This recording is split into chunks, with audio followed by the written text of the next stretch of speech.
Naturally, any shooting, any accidental shooting involving a young person raises concerns for parents. Not on your sides, Amy Wattis spoke to a gun expert tonight about protecting your kids. Well, Jason, gun expert Kyle Hufford says there are some misconceptions when it comes to gun safety. And while you might think that having a safety on your gun is the best way to prevent your child from firing it, Hufford says that that's not always the case.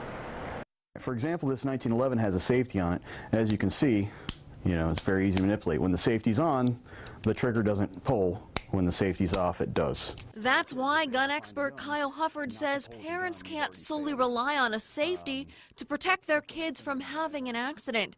I even had the chance to try it out.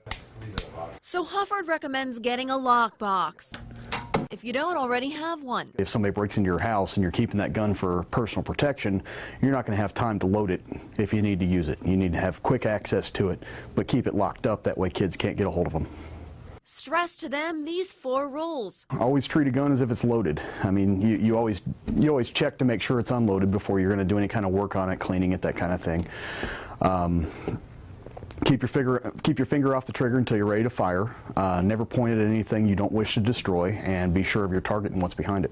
And don't be afraid to physically show your kids a gun. Explain it to them that it's very dangerous, that you shouldn't touch it. If you ever find one, don't touch it. Notify an adult, notify your parents.